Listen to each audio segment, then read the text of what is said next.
Parlement debout, c'est-à-dire qu'on conscientise le peuple. Qu'on soit population, à la Kanasima ya Tata Mokondi. Qu'on soutenir l'armée régulière. Qu'on encourage les combattants Wazalendo. Deuxième étape, dernier virage stratégique au Yotokomi.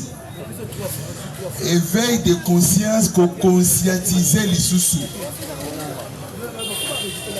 Membre de l'Union européenne, on a complicité de la rwandalisation contre Mboka Nabiso. Tata Mokonzi Mboka a saigné le monde dans la politique, ya solo, ya démocratie. Baena oui, alobi non. Échec na échec, soi-disant opposant. Baini Mboka, bapaya, bazoluka ba créer mabe. Nakati ya Mboka ekotika la kusimba ata mokolo moko te. Lobby ezalaki ouverture ya nouveau procès. Ya ba traître, ya bato basali haute trahison na haute cour militaire. Association Rébellion Pastorale au Congo. Christian Songe Chatiwewe, ancien chef d'état-major.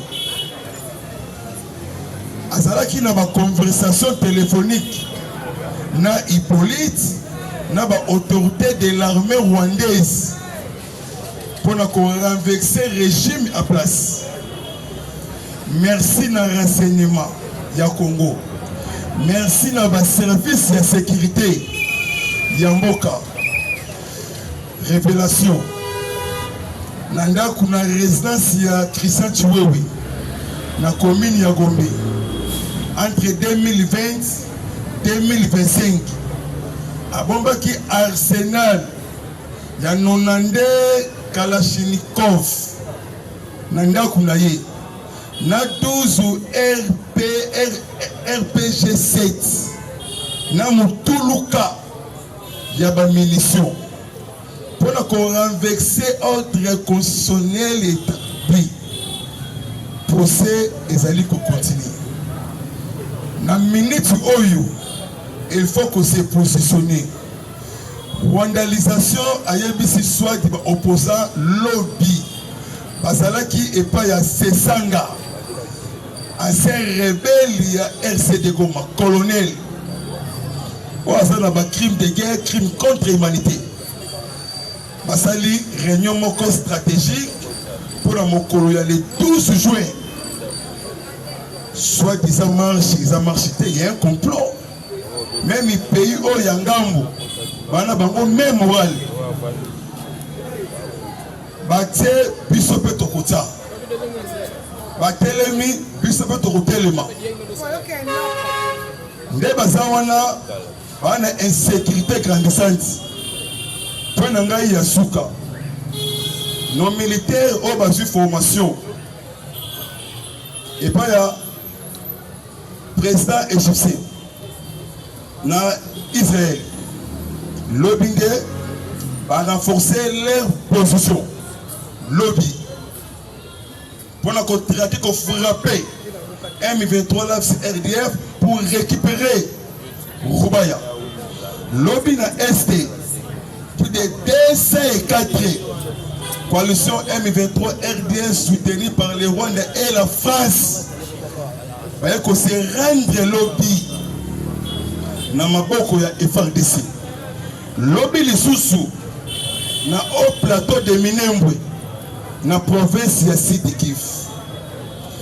Drone stratégique est déclenché et bombardé des positions contre AFC M23 RDF donc bilan ezati. Bon remi sikoyo ebetama awa. Trump anomaki message Trini Pitch, ami stratégique milliardaire, camarade ya Trump. Ngai promesse na ngai entambi. Ce qui ne connaissait pas matanga non c'est pire. ngala lukambongo tena ko so mbongo ndenge komba isenga parce que na fongoli binoa na minute oyo nangai bisotu faut ça la pita faut ça la pita il y a un complot le monsieur au nom des caméléons c'est traître pour détruire nation ce n'est pas nommé ngate c'est fait du monde puisque le côté nomination et koyaka mukolo esengi eyaka étape ya etumba yango ebandi éveille sibula meso sibula makutu mwene oh miyake chouchou il y a un complot qui dit bate kolo nano zimbongo te non zimbongo te est-ce que vous avez mbongo mosolo falanga mbongo so vous avez montré l'état d'esprit et bien moi mabele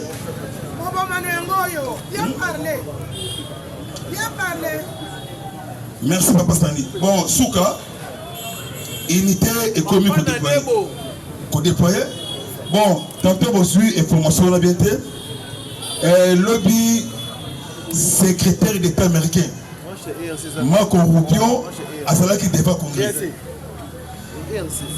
commission des affaires étrangères au Sénat américain Likambouya accord de paix signé le 4 décembre Rwanda na RDC l'enterre eza makasi surtout côté Rwanda mais côté Congo volontaire il y a qu'on respecte accord de paix banda ba sanctionner Rwanda si le lot Rwanda abimisaka ba militaire nde lobby monsieur faut tellement sokomoni tata mokonzi asali nomination somoni nani gouvernement bimi tezali branché et connecté ozo passer sikoyo lobby monsieur Marco Rubio avec d'ici mi-de juillet d'ici le 15 juillet Rwanda abima ce qui Rwanda bimité motodre na Congo après ba alien na yemoko na Congo batali ke Rwanda azo bunda na ba pays o balingi te Congo et avancer pour azwa mabele omoni Kagame akoti kakikali so kebité parce que c'est un langage politique balobi le 15 toko sutuka avant le 15 c'est que le 12 juin faut musul dimelangai le 12 juin il faut qu'on multiplie vigilance 4 districts ya Kinshasa bana Changu bana Moamba bana Funa bana Lukunga commune ya Gombe ezali siège ya ba institution même na rond-point ya Kitambo ezali rond-point très stratégique soit disant ba opposant même na gare centrale na nzela ya ebale ekaboli ngambu ya tata ya 82 ans na ngambu na biso faut qu'on surveiller bitu ngobila kobanda na masavuko ti na commune ya Maluku bato bana ba chemabe so moni embongolisation calmement sur le col la Suisse problème si problème Katumbi tata Mundele Kamitatu tata Mundele bazo lukaba kite katanga ndenga moko yamabe afre katange nebi ke bosa batute ya manipulation le faux katange ne ba créer insécurité tanga makambe ça bien tata mokonza yebi biso ko ndimela ngai na na information na rolobate mais l'obika histoire et comme maman awa tupesaka information parce que comme la tête no resangisa baike ba combattre pour na ko botola nyonso tout Congo ezwango na suki awa président bien que maman makasi bien parler président Miyake bien parler président message au quota à ce succès le parlement lelo wala so quota to betele maboko makasi to betele maboko makasi to betele maboko makasi 10 à match à le bisa songi parlement là 10 à match ça moko ba cofondateur premier cofondateur Kazi deuxième Musulu troisième Dieu merci quatrième président Abdul cinquième président Messi sixième de Chalme le six fondateurs oyo bafondé nouvelle génération babwana donc ezali bana oyo lelo oyo bazosala fierté ya nouvelle génération avec baconseiller bamamwika baza wana mpona balandaka oyo bana na bango bazosala batikaka biso te mais bacofondateur lokola 10 match ye moko azongi cofondateur ye moko azongi 10 match donc eza danger 10 match sala calme quand même nokotanga bino nsima sala calme 10 match akoti toyambi elesengwa laissez-moi. On va mettre la main comme un sur la 10 match, ok. Bien. Voilà. Bien. Ok. UDPS viva.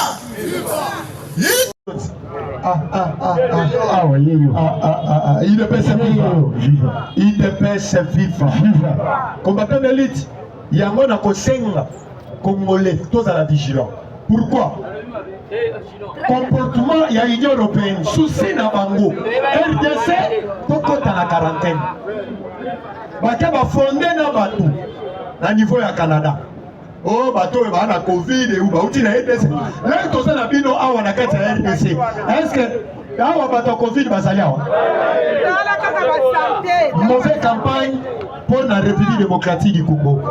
Combattant de l'élite, azopé sa prof, bon encourager prof na maboko. Bon mettre la prof maboko combat. Na mano metti maboko lemba. Mettez la prof maboko bien. Merci. UDPS suivant. Je n'ai qu'une seule information à puis parce que nous avons la réunion à 10h. On a un rapporteur dans droits humains. On a une réunion aujourd'hui pour la montée des droits humains par rapport au nombre de morts. Nous avons maintenant totalisé plus de 4200 et quelques morts simplement pour la ville de Kinshasa. Enlèvement, torture, viol, 4000 cas. Salut au garant de la nation, salut à la première dame, salut à la conseillère du chef, à tous les combattants, bonjour. Dans la remarque que mon basali biso fondé. Au moni mania ya koloba, c'est comme si vous nous ramenez toujours à charge. C'est comme une nouvelle génération qu'on vienne corriger des fautes qui se font à l'extérieur, des bêtises et des erreurs. Après, on a dit qu'il y a des amis qui parlent sur le Katangé. On va appeler ça Kabila. Vous parlez de quel Katangé? Parce qu'à l'Est, là-bas, il y a beaucoup d'infiltrage. Il y a des Rwandais qui sont infiltrés à l'Est, car la Katanga, même à l'Est, il y a Nord Kivu, Sud Kivu, manière, mais consort. Quand vous dites des Katangé, vous parlez de quel Katangé? Oh, bah Katangé, non! Il ne faut pas mélanger tout le monde. Avoir un langage, cette minorité à Batoyo va infiltrer parce que net oyo ya ka Robert Longi wana mabiwa. Oui datanga na Congo. Il m'a dit toya na Congo na telle année. J'ai étudié là-bas. Bah il y a dans le naïa, ça veut dire où t'es quelque part. C'est au Congolais. Aujourd'hui, non, on a cité même des noms. Vous parlez, nos frères sont aussi lésés parce que bon, accès par ma bé. Il était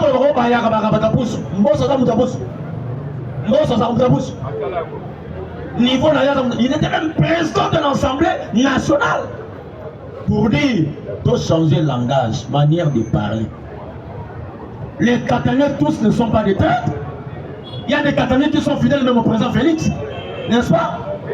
Des Katangais fidèles au président parce qu'il a dit que Mbappé ça même Kabila dans Congo le Kouta, Kabila n'est pas aussi congolais, il n'est pas aussi Katangais. Malgré la force à la botte à la manon, il n'est pas congolais, il n'est pas aussi Katangais. Il n'a pas sévi. C'est dit, Bisso, Tosoloba, Toeba Koloba, les Amabé, les ont lésés Bandegomusus. C'est comme même une Équateur. Mais il y a aussi distinguo. Est-ce que tout Équatorien est Mongala? Non! Tout Équatorien n'est pas Mongala. On disait que Bangala par rapport à la sous-région à Mongala, district 1. UDPS viva. Toye Bakoloba, parce que nous devons aider notre président et à rassembler Batou, Nyons.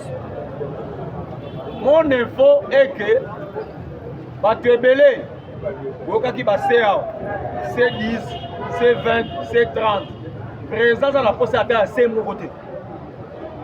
Vous n'a bien, hein? Oui. Oh, c'est boyé, c'est 60, c'est boyé. Présent dans la poste à C-Mogo-D. Il y a un format union sacrée. À habitant, on y fait aussi ma union sacrée. Si il y a une scène, il y a un bombe à scène dans la poche. Et comme madame Soudé, toilette S. Bien parlé. Il doit se vivre. Parce que le président met en ordre les choses en commençant par la maison. Il faut qu'il y ait du sérieux. Nous sommes le parti au pouvoir. Beaucoup de bêtises et ça, entre nous. Il y a des gens qui n'aiment pas les autres. Il y a un culte de gens, ça va bêtise. Mais au nom de tout le monde, on y m'a moté. Bien parlé. Il doit se vivre. Nous sommes les points de mouton, il y a chef. Que vous le vouliez ou pas, Félix aujourd'hui c'est l'autorité, la haute autorité des références à UDPS. Bien parlé. Dans le niveau français revient. Haute autorité de référence. Tout ce que vous faites, vous devez se référer où? À la haute autorité. Bien parlé. Vous faites des bêtises. Chers combattants, nous prenons l'unité et l'amour. Mais l'unité avec qui et l'amour avec qui? Bien parlé. Même Dieu, il a souligné une chose. J'aime ceux qui m'aiment. Alors les contraires. Les contraires, il y a amour et haine. Il y a haine. C'est que j'ai aussi ceux qui me haïssent. Ah bien, il y a des gens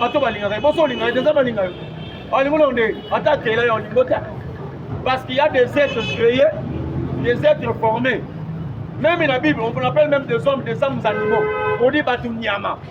Donc on dit Batunyama, on va considérer un homme spirituel. Vous comprenez ce que j'ai dit? Amen. Il est se vivre.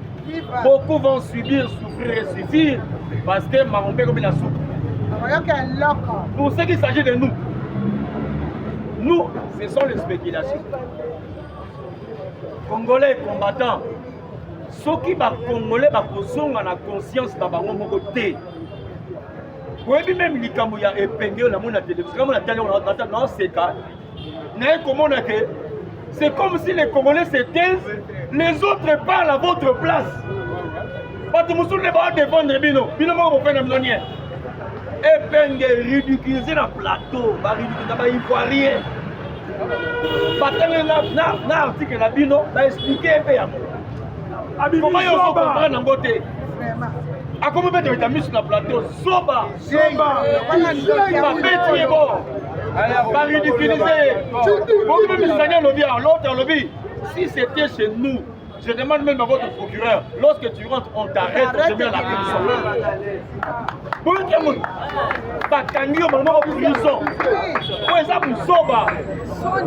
Comment Mokanabino, président Nabino a recouru à la population pour un référendum pour un changement de la constitution. Yonani. Congolais, voici les pérennes à présent pour la Bogo. La qualité ni, la niveau ni, la lobini, la malobani. Et bien le président du Congo, moi je voyage. C'est tout le monde. Eh ben non, comment? Mais ce monsieur parle. J'ai écouté lorsqu'il parle. Même on ne peut Zobo y a pas eu. Excusez le terme Zoba.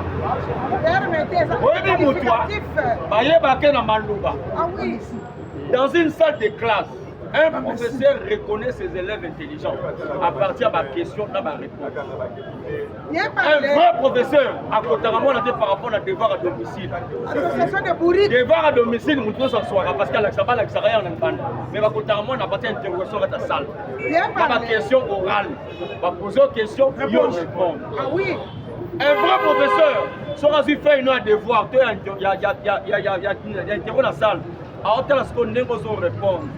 Mais yo, professeur Amalam, on a triché. na virgule, na point, dès mon cahier, c'est que touché. Professeur, par rapport à l'explication de la compréhension. Ah oui. Comment tu as compris la matière? Mais on boulonné. Bayebi matière, pas comprendre vélo, monter, parce que les camarades, na étranger, il y a Moïse à Zolo, dans la Congo. Les Ivoiriens même ont regretté dans la Congo. Combattant, vous voyez que la Libye n'a pas Donald Trump.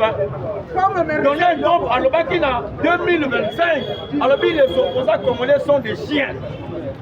Avec un bon bois, pas ça va bois. Pour dire, ils n'ont pas l'intellect, ils ont l'instinct. Pourquoi Moutou? Lobby, Yomo lobby va changer ton son pour la vie. Les lois, lobby au thé, et c'est la reine Wana, pour les Camerounais. Nakata Mibé Congo, Webi supervisé en Bogate.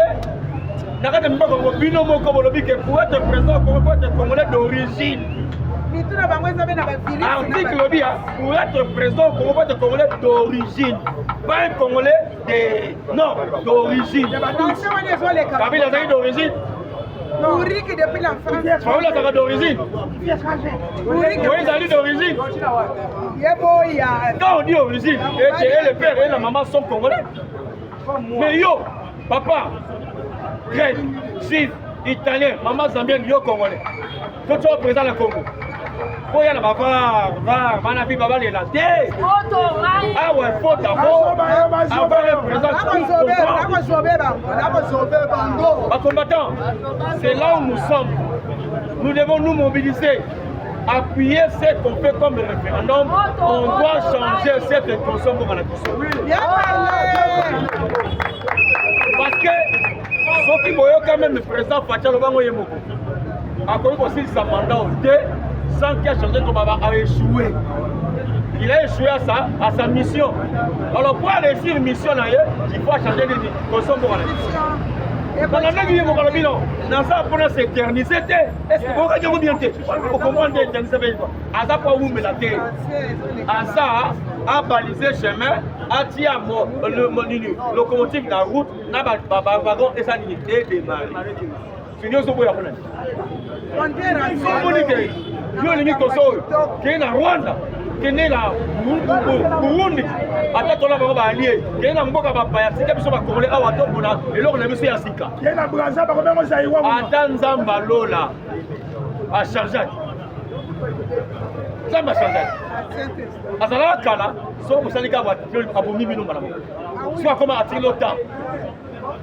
C'est un changement, c'est un processus, c'est une procédure. Parce qu'on comprend, il faut changer encore. Et puis déjà, on change. Mais ma famille, il faut l'année. Tout le monde qui est dans Congolais, beaucoup sont infiltrés. Même les Congolais, il y a beaucoup. Papier, si moi $100, le président Bokalaï. Congolais, moi $50. Beaucoup d'allongwa. Allongwa, prenez-le. Moutalo baba pour la faillite. On y a aussi la présidente. Les gablos pas gérer ma bé. On est moque. Les gablos à gérer ma bé. On moque. La physique est à mon président. Faut menayer sur téléphone. Faut me dire ma bé dans votre collègue. On s'en t'a là yo qui n'a qu'elle. Pas tu vas préparer un coup contre Bino. Yo nimi. Il a persévéré. La présidence, là au moins, je m'adresse au garant de la nation, le commandant suprême des forces armées de la police. Président, les Kambouyazans de Fran Lobango n'a eu clairement. Dangoye, les policiers, c'est beau, c'est bien, c'est accent, on a mis les phares d'essai même. C'est aussi bien. Mais ce qui se passe maintenant, c'est mauvais. Il y a beaucoup de bavures récemment. On avait dit que ce sont les policiers, maintenant ce sont les militaires qui font des bavures ici. C'est pas bon. Donc je dirais aux responsables militaires, aux appels à infiltrer qu'on a la force armée. Ça la moussa présidente. Au contraire, comme il se confie, c'est le président. Moussa la mabé. namoni moto azwi biloko na mutu azwi biloko babwaki yango niati yango non pese lobani akende ça c'est l'armée c'est pas la toboyi la police toboyi ape bino sous armée ntango boye toboyi te otya nettoyage mais bosala yango mpe na honte parce que l'armée ezaka honte de discipline sikoyo bapeuple bazoloba mingi peuple ayakanga ya te po amoni ke soana eza militaire mais bazomurmure bazoloba là vraiment je dis au président envoye ça la main sepesa bato te bakomikoya ntina na kati ya maison bazwi eloko na maison baye nango na libanda bapesa libokomona lumbongo kaniaka mais à quoi bon oye osala nini UDPS est vivant. J'ai dit, c'est quoi?